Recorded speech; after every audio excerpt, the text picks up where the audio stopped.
Sky Squad, we are back in the building. And of course, we have got to talk Real Housewives of Potomac.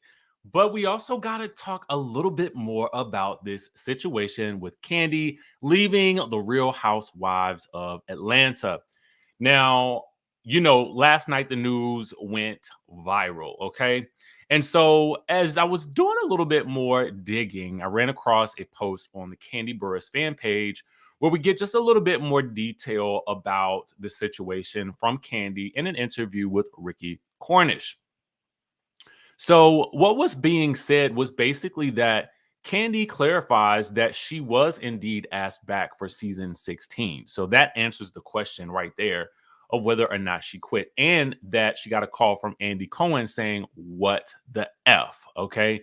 Like, what are we doing here without Kandi? And, Kandi basically said that Andy has left the door open for her to return. She will be continuing to do work with the network as we spoke about last night. So I'm assuming that maybe Kandi and the Gang season 2 and maybe some other projects. Who knows? But the door is wide open for her to return. So we learned that she was asked back. She declined. She said she had basically too much time to think. And at that point, she was already making some coin from some other projects that she has coming down the pipeline. She's been able to spend more time with her family. And to be quite frank, I kind of get it. I mean, why would you want to go back to a situation where you are constantly, Housewives has become more of a contentious thing than anything else. Except for maybe a show like Beverly Hills. There's something different happening with Beverly Hills this season, and that I really, really, really actually like. But we'll talk about that another day. Anyway, Atlanta basically at this point in time tends to thrive off of conflict, much like Potomac, which we're going to be discussing in just one second. So, why, if you can make all this extra money doing all of these extra things, would you ever return to a situation that is only going to stress you out? And based on where she was last season, a lot of times, she talked about, barely, making it to scenes because there were other commitments going on. And you could just sort of tell she was running out of steam with all of the other things that she had going on. So why not take away one thing and focus on the rest? She also reveals that she had not let her castmates know before this announcement here at the Grammys, right? So I'm assuming most of the castmates would be surprised at this. Now, also, she did have a conversation with Kenya where she alluded to not coming back, but that Kenya said, well, maybe they'll ask you back. And, for Kandi, it wasn't about being asked back or not. It was more so that she had a decision to make and she made it the best decision for her and she decided to move forward. I commend her for that. As I stated last night, you have to know when to leave, and you must always leave before the lights turn on. Okay? Always leave the party before the lights turn on. Now, let's talk about the mess. Okay? Let's talk about the mess down to Potomac. Same old stories back again. All right. This is episode 8. Well, excuse me, episode 12 of season 8. All right. It's called Blazed and Confused. Yet no one was blazed in this episode because they were only using the oregano. Okay. We'll talk a little bit more about that when the time comes. Now, if I had to rate this episode on a scale of 1 to 10, it's very difficult for me because while there was, I think, some interesting moments, there were, I think, more telling moments to me about different things than there were big moments to really kind of dive into. Does that make any sense? Like, I felt like there was the moment watching Mia and Gordon, I think was probably one of the most interesting interactions on the show this episode. And Gizelle had some very interesting commentary in her confessionals. We did seem to get a new approach being taken by NECA towards Wendy. And we got to discuss the group dynamics at the group event down to the Happy Eddie Ganja Factory. All right. So on a scale of 1 to 10, I mean, I'm going to have to give this episode maybe a 7.9. It was just okay to me. It was just okay to me. Um, we start off the episode with Gizelle meeting with Ashley and Robin and Mia down to the Fabletics, or I mean the fabric store, okay? And they are looking for material to put into their G&A line that is, what she says, a Lululemon meets Savage Fenty.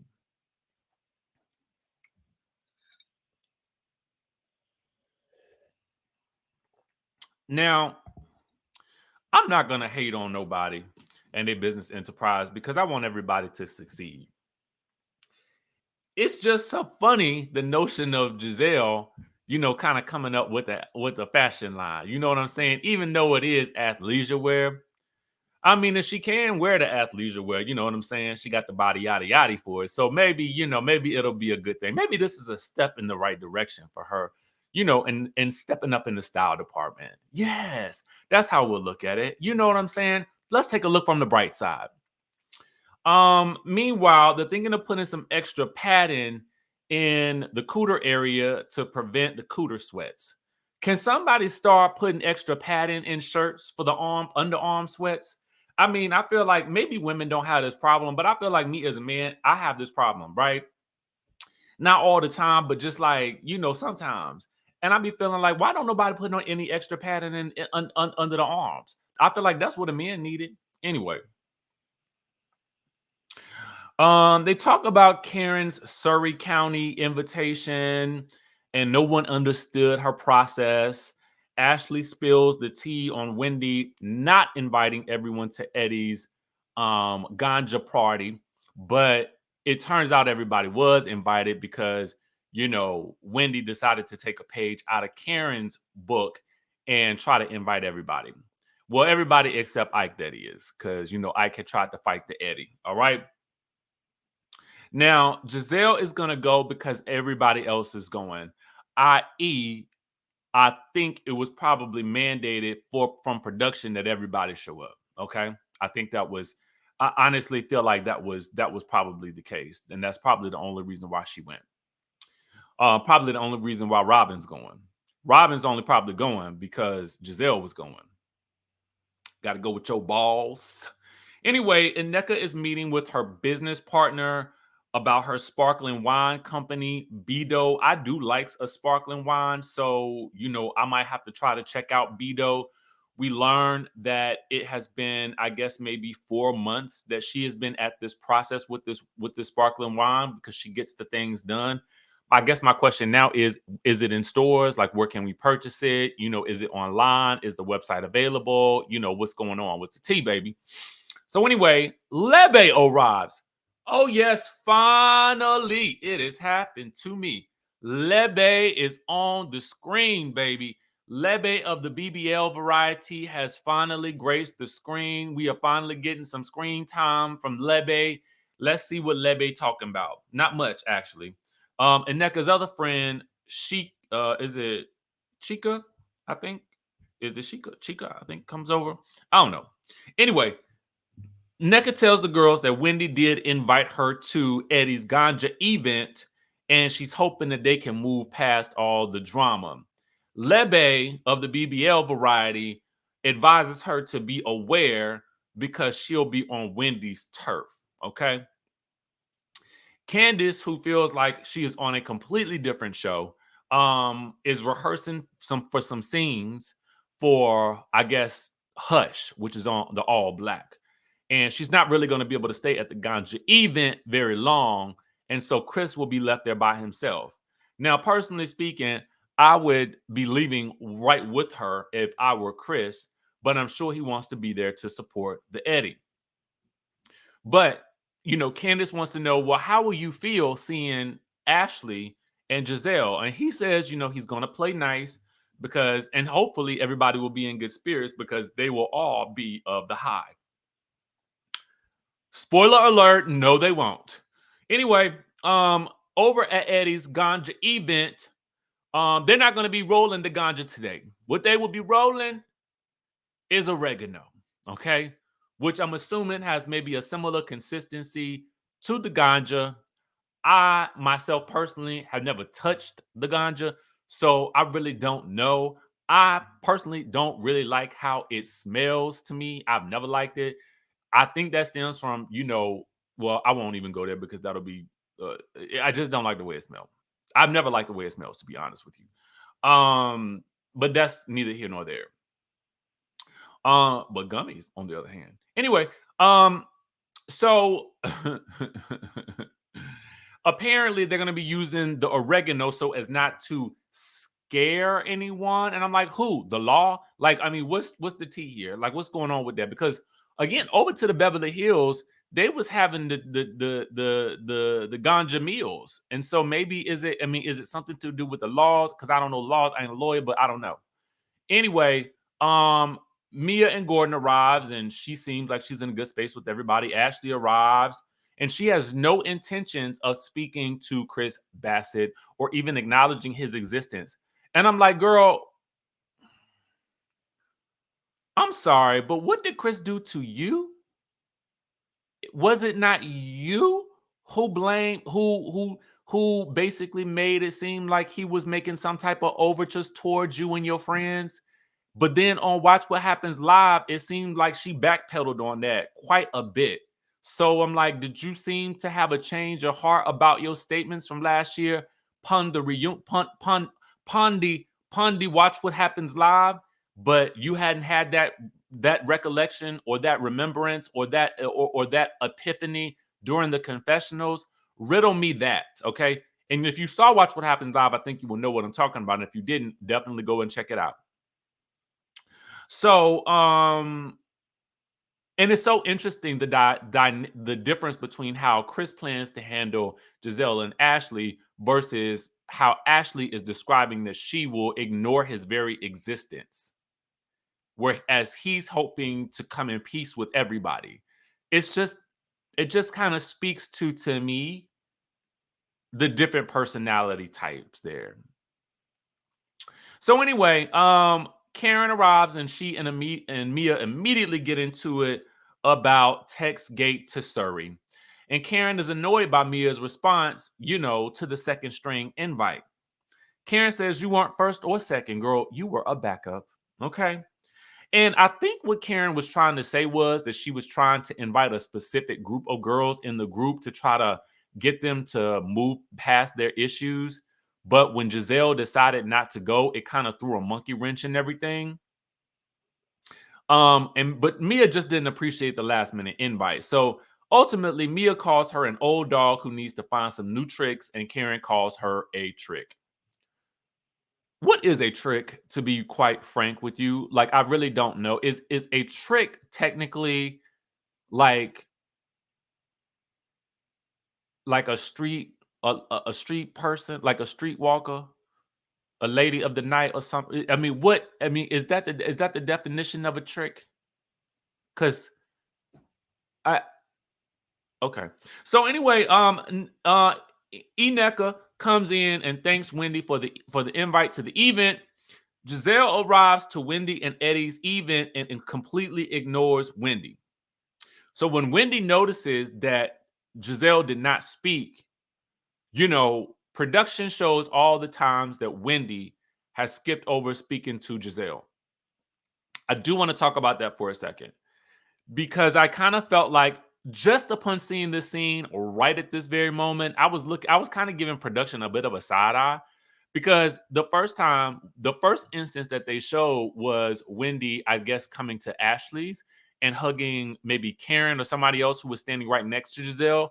And Gizelle basically sidesteps so that she does not have to come into contact with Wendy. So that wasn't just completely Wendy ignoring Gizelle. And I honestly feel like at that point, I feel like it could have been a situation where Wendy was just like, well, okay, if you're going to do that, then I'm not going to speak to you. Right. And I think the difference also is that this was specifically Eddie and Wendy's event. I think if you had no intentions of speaking to the host of the event that for which you were invited to, I think that you should probably leave. Or I think that you should probably just not attend. Now, granted, I think that the only reason she was there was probably because it was a mandatory all cast event. because you look at the difference between how Nneka arrived and how Gizelle arrived, and it is a stark difference to me. Nneka, for me, at least acknowledged the fact that, hey, thank you for inviting me. I appreciate it, and congratulations on what you guys are doing. I found that to be, to me, more along the lines of, just basic civility. And I feel like that is sometimes needed in this group. And I think that somebody has to start making the steps in that direction in order for us to get to a better space. Because the Wendy and Gizelle of it all is really, to me, not as deep on the surface. Okay, I say on the surface. Now I don't know what's bubbling beneath it, but on the surface, it seemed to me like when we go back to it, Gizelle and Robin basically were commenting about Wendy's drastic change in appearance, which Wendy readily admits she got some work done. But then for them to attribute it to rumors that Eddie had been allegedly cheating, I think is where things went overboard. And Gizelle and Robin essentially got clocked by Wendy, and Wendy let loose and let have, and that was pretty much it. So to me, they even at this point. Now it's just like we ain't never gonna speak. We enemies forever. Okay. So I don't know about this one. I don't know about this beef right here is going on too long, and production and the network they're gonna have to do something about this. Because clearly the girls can't be trusted to work it out on their own. Anyway, as the event starts, Gizelle comments that she hasn't seen Chris since the reunion, and he looks like he's gained some weight, maybe some stress eating. Now, see, for me, had he said this about her, it would be an uproar, baby. It would be the uproar. Oh, he body shaming her. This, that, and the third. But when she says it, it's supposed to be looked at as being funny. And what is the stress eating line supposed to mean, right? I guess I just didn't really like it. If you don't like the man, if you don't want to talk to the man, I would prefer that you probably take the stance that Ashley's taken and just simply say, I'm not going to acknowledge him. But I think to then try to, I don't like commenting on people's weight. So for me, it don't work when people do it to women. It don't work when people do it to men. And that's just how I feel. Particularly in light of the fact that it's not a friend saying this. It's not a friend joking like, "Oh, you didn't put on some weight, friend. You must be in love." You know how people say when they get into a relationship, you know what I'm saying, and they get them love pounds, you know what I'm saying? It ain't that. It ain't that type of little friendly banter. It is mostly, "Ooh, he's gained some weight. Must be all that stress." Well, stress from what, man?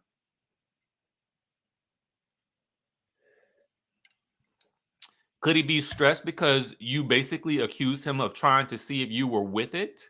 If you called him a sneaky link, because I might be stressed too. At least the man can cook. So anyway, nobody understands why they're rolling oregano. I have not figured that out myself either. But anyway, Wendy thanks everybody for coming down to the event and laughing and whooping it up and having fun, since it's the first time the group has been together like this and done that in a long time. And I can say, yes, thank you. This is the case. I did like seeing the group all come together. And I did like seeing the fact that they could all have a good time, except for Gizelle, who has to also be a party pooper and says, well, who was laughing? Production then. At least production was fair in this moment. I felt like, because they gave it to Wendy and then they about to give it to Gizelle, because they showed all the times that she was laughing during the event. And it's just like, why come to the event if you're just gonna hate on it and act like you're not even having a good time? You did have a good time. We saw you laughing. Nothing is wrong with that. You can admit, I did have a good. Wouldn't it have been nice had she said, you know what? I did have a good time, actually. Surprisingly so. We'll see where this goes. Anyway, Gordon has to dip, so Robin takes the time to check in with Mia in front of the group, which is so interesting. And Mia says, well, they're doing good. I feel like Mia don't care. So anyway, she's like, they're doing good. And she talks about wanting to clock out of the marriage at some point and how would she look if she left him right now when his family has basically kind of distanced themselves from him. So Gizelle comments in her confessional that anytime a woman marries a man 15 years older, then she says, well, who really knows? Because Mia be lying about her age. You have a lot to deal with. So I guess everybody's getting it equally, maybe in this episode from Gizelle. In this episode, Gizelle was a shade assassin. Because she was coming for everybody. Okay. Not everybody, but she was definitely giving the shade in this episode. I think more so than I'm probably used to, because I feel like Gizelle don't really throw shade in the way that I don't really feel like she's a good shade thrower in general, but she was throwing shade this episode. Does that make sense? Like I'm used to I think Karen throwing the shade in her confessionals, right? And Karen, just bop bop bop bop bop. Mia is actually a bop bop bop bop bop. Gizelle, I never feel like her shade really lands, but I think she was hitting some targets this week. Not that I liked all of them, but it is what it is. That's the nature of the show. So moving right along. Ineka then pulls Wendy to the side to thank her for the invite to the event and ask her if they could have a one-on-one together. And Wendy does thank her for coming, but she wants to make sure, is this genuine? Especially since it's been so much time that has passed betwixt when they've had their argumentation until now. And, Wendy needs time to process the invite, but she says she does receive it, leaving Ineka a bit confused because for her, she felt like Wendy was saying that when she invited her to the packing party, that, oh, well, girl, you said I was missing some steps. So now I'm trying to at least take a first step. And I do agree with Ineka, at least in taking a step to have a conversation. I think for Wendy, she's still expecting an apology specifically for things that were said about her mother and being called the B word. Now, personally speaking, because I'm thinking about for the sake of the show and at least seeing something be resolved, I would have liked for Wendy to have been a little bit more open to that. But I do understand maybe being very hesitant because I'm not necessarily sure. But I feel like Wendy feels like you are only here to come for me. And I think that might be it. And then I don't know if they knew that Ineka was going to be full-time cast. So I don't know if Wendy felt like, well, if I don't give this girl anything, then I don't really have to worry about it because she won't be here long because I don't know if she's full-time or not. I don't know. That's just me guessing. I could be wrong. And I'm willing to be wrong. I'm willing for that to happen. Anyway, Mia and Gordon go to Planta, which is very good, by the way, for a day date. And apparently this is as a result of therapy. This to me was probably a scene that I was most intrigued by because I felt like it was a smattering of breadcrumbs that are going to lead to whatever is going to happen next with Mia and Gordon. It almost seemed like this was a practice round for how we are going to separate. So, they're doing the day date because they don't have a nanny for the nighttime, which is a problem for Mia. Gordon reveals that Mia cut him deep and hard. She doesn't feel like he's taken any accountability for his actions in getting him kicked out of the family business. And now, in essence, they have had to downsize. They don't have a nanny. And these were the things that Mia had become accustomed to in their marriage. Now, he feels like he doesn't know what he did wrong to the family, but that they told him that he just wasn't listening. So apparently, he also did not find out that she was having consultations for divorce, I guess, until he found maybe a receipt from a lawyer or something like that. And she says it's not about the lack of money, it's about living in a hostile environment with him. And he has to make sure to make her clarify hostile, because he wants to make sure that the people know that there is no putting pause on anybody in that situation. And she does clarify that. She talks about how emotionally draining it was being with him. Somehow they get on to Ashley helping Michael out after his back surgery and how she wouldn't have helped him if he had cheated on her. And she wonders, does G think that they're really getting a divorce? And so he says, no. I mean, why would she give up her sugar daddy and little access to the money? And, he says it's a good gig if you can get it. So then he says, well, how do you think that we would have handled that same situation? Mia says he would have had to give her some type of settlement. He says this, that they wouldn't have gotten that far and that they would have come to an arrangement and stayed together because for him, he got what he wanted, which was a beautiful woman. And she got what she wanted by him still being there and co-parenting, and that they would have worked out some type of beneficial arrangement. And she's like, ooh, tell me more, tell me more, tell me. You know what I'm saying? Like, she's like, let me take some notes here, babe. Okay, what are we talking?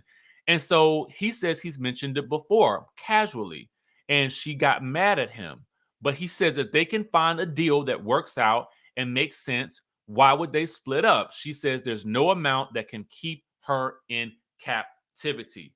So this is what it sounds like, and I'm fully interpreting this on my own, that he is okay with whatever happens should they decide to part ways, as long as they stay together in some way, shape, or form. You do you, I do me, but I still got you, and you still got me in the same way that you've always had me, in a beneficial way, and we can still do what we want to do. Is that what y'all heard? Because that's what I heard. So I'm like, ooh, now this is fascinating. Let's get into the weeds here, baby. Give us the sit me down and write it all out for me so I can see it down on the paper and see how it worked, baby. Like, I want to see all the details of this because I'm intrigued. And quite frankly, I would be more intrigued with Ashley if I were seeing Michael on our screens. You know what I kind of wondered also too? With the lawsuit against Candace being basically dismissed, I wonder, and I think it was probably likely because they, again, the agreements they signed as cast members, probably likely to not sue each other in these types of events or not being able to potentially. I would have to wonder if maybe his absence on the show is due to maybe trying to circumnavigate that aspect of the contract. Like, okay, I'm suing you because I'm no longer on the show, right? I wonder if that's it. Because as interesting as this Mia and Gordon situation is, I would be more interested, also, not more interested, but also equally as interested if I were actually seeing what was really going down in the divorce between Michael and Ashley. Because otherwise, I mean, I feel like, you know, Ashley's just kind of popping up here and there to scenes and things like that. I don't know. We don't really see a lot of her struggles as a single mom, or any of the struggles that she might be having with Michael. We kind of hear about them secondhand, which doesn't seem interesting because television is the nature of good television is show and tell. And if you only tell us and you don't show us, we almost don't believe it all the time, you know? And I know I'm talking a lot of technical aspects of, how to, in my mind, make a show great. But I think it's important to talk about when we talk about how the show is actually being produced and given to us as fans to digest. And for me, missing elements make the meal less tasty. Okay. Now, I note that she also says she's not going to be held in. Mia is not going to be held in captivity. Okay, Mia is going to need to be wild and free, baby. Okay, so she will not be held into a situation just because of the beneficial aspects. Because players, they gonna play, and haters, they gonna hate, and ballers, they gonna ball. Shot callers, they gonna call. Um, And so maybe that radio host is a baller. He's going ball. Anyway, I don't know. So over to the Necker's house. She and her sister chat about hopefully this being a new beginning for her and Wendy. Spoiler alert, Wendy ain't coming.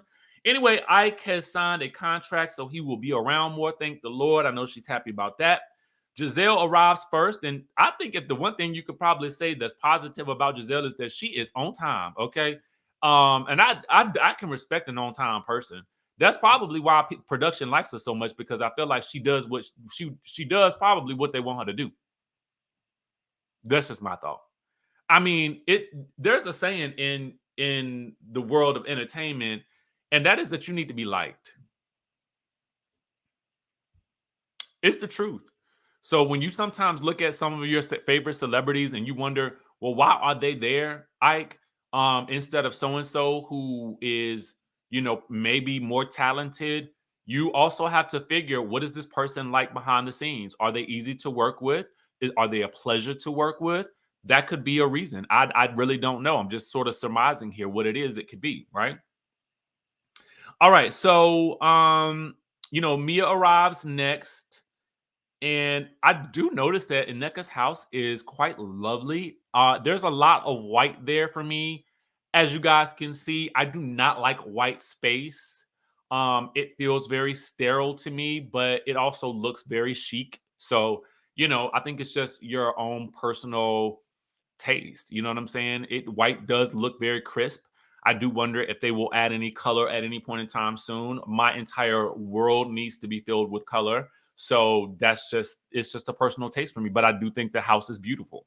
Um, I think honestly, if the more I see of this side of Ineka, I am a lot more intrigued, because I feel like she's kind of coming into this situation, at least with Wendy, with a bit of a softer approach. And I am actually really, really enjoying that. And I feel like let's give her a chance. Let's really give her a chance, because she meets the criteria. She got the coin, she got the house, she live in the zip code. I mean, she, she's got the extended family friends type situation going on that we can see. I like it. I like what I see so far. I mean, outside of the shrinery of it all, if we can keep that down to a minimum and get that situation over with, I would be interested in knowing more about Ineka. Karen arrives, and Sharice and Mia are like, ugh. Apparently, Wendy has decided not to come, but she did not tell Ineka. She only told Kiana and Karen. Interestingly, Kiana is on the show technically as a friend of Wendy's, and Kiana is there, but not Wendy. Wendy has decided that she doesn't want to come into somebody else's house who has spoken such ill of her. I can respect it, but again, it doesn't really go a long way towards making any type of headway and uniting the group any further. So, in reality, I respect Wendy's decision in real life, but for the show, it just doesn't move the group forward. The girls unpacked the wedding boxes. I was really not thinking that they was really gonna have to unpack anything. I've told you guys my thoughts and theories about that. As you know, I prepare for a move. I have no intentions of packing a thing. I just it just is beyond me at this point. It's above me now, and so I've just moved so much in my life, and I've done so much packing and unpacking and using my friends to help me. I just feel like, no, you got to pay somebody for that thing now. And so in NECA, you need to pay the people too. And so it should have just been a party to celebrate your sparkling wine, girl. Anyway, Gizelle starts asking Karen, well, why do you look so refreshed? And we back on the people looks and everything like that. Okay. I will admit that Karen did look a little different in the scene at the ganja party. But in my mind, I thought maybe she had gotten a little touch up on her filler or something like that. And I think that that's what, Gizelle had been alluding to. Let me give you guys my thoughts on fillers and things of that nature. I get them, okay? Get them all, baby. Let me tell you something. I have had it here, okay? I did that one time, but it scared me because I felt like, is the needle gonna go in my eye? Okay, because I have like slightly darker circles around my eyes. And then I have had the Botox, but what it did was it put my eyebrows up to here, and I looked like Mr. Spock for a while until the things wore off. I've had the Botox here in my cheeks because I grind my teeth at night severely. I've done that since I was a child, which is why I've never gotten, veneers. I would get some veneers, to be honest with you guys, because I love the way that they look. But I think that if I had veneers, I would probably chomp those things down to bits, and I would be looking like a gremlin when I woke up in the morning because they would all be sharp fangs because I would have grinded them down. And then I would have to go back and get another set and another set and another set and another set. And no one has time for that. But anyway, back to the Botox here. I thought that that would help me stop grinding my teeth, but I think it would need to be cement because it didn't stop that muscle from moving at night. So I say all that to say, do what you need to do. I don't think anybody should be like, "Ooh, you look refreshed. What you do to your face, girl?" You know what I'm saying? It's just like, we'll talk about facial things more when we talk about Married to Medicine later. Okay. So anyway, but oh, are you and Mia okay? And so they got to go around the mulberry bush about invite gate again. And Karen brings up the fact that she brought Mia into this group. Okay. This is reminding me of Love and Marriage DC for the moment. And then they get into it again. And Karen says that, these y'all girls have been, trying to bring rumors about me being with somebody else for the past 8 years. So let me show you how it feels. I heard that you were out meeting up with a rapper. Oh, yes. Who was the rapper? Now, I thought on Watch What Happens Live last night, Ashley had said she had heard it was Flo Rida. Okay. Now, Flo Rida, I'm assuming Flo Rida got a coin. Okay. So, Mia, I ain't mad at you if you hanging with the Flo Rida. Okay. But it sounds to me like maybe she was talking about the radio personality, which he seemed like he got the coin too. So I'm not mad about that. But there was also a rumor about Mia sleeping with a married man. Now, at that point, Mia says, "Now, I might have been with a rapper." I like it. Yeah, girl, just tell me who was it? But she won't say the name. Okay, Florida, was it you? Anyway, but she says the only married man she been sleeping with is the Gordon. Okay, um, but when she was hanging out with the rapper, Florida, was it you? Gordon was there. Anyway, Candace feels like, well, Mia is probably going to go wherever the man is that's supporting her. Okay. And but she's like, not the rappers, girl. Didn't they teach you anything different in the whole school or something like that? So, I have forgotten that Candace was there. My thought on Candace is this. To be honest with you, I feel like Candace, you probably need to take the Kandi route.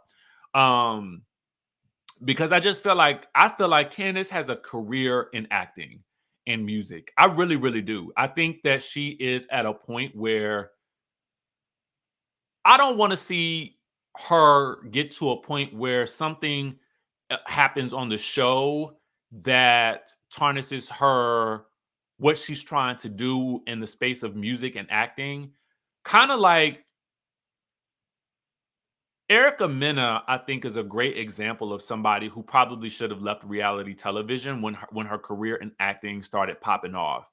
Um, Two different people, they're on the same show, which it was Hush, but I just kind of feel like they have nothing else in common in terms of of that. But I worry that at some point someone may take something too far with her, and I don't want her to blow up and ruin those outside things, because I think that she has the capacity to move forward outside of this space. And this space just feels so toxic, and she seems like she's in such a different space. But that's just me. Um then it's time for a messy game of Never Have I Ever. And it's just rumors. And there's a rumor, or not a rumor, but there's this idea that Karen had a picture of Robin and her mama and daddy in her phone. And, Karen is like, well, maybe I did. Maybe I like your mama and daddy. I don't really know. But, it is what it is. And Karen is a slippery one like Phaedra. And so even if you think you are backing her into a corner, she is going to slip and slide her way on out of that thing and come out with this smile and a toast to Ineka for a lovely sparkling wine. Okay. And that's exactly how the episode ended. So let me know what you guys think about this episode of The Real Housewives of Potomac. I was a bit, looking back on this episode, I'm a bit more introspective, in how I'm processing it because I just watched it. I didn't watch it last night because truthfully, was enjoying a Sunday fun day and I had a little too much to drink. Anyway, with that being said, that is the tea that we got for you right now. We'll be back later with the Married to Medicine review. I just need to go take a little nap, and then I will be back at it, likely delirious, but who knows? So, and I got a lot to say about Married to Medicine. I was mad last night, baby. So we're going to get into that later. With that being said, I'll catch you guys in the next video.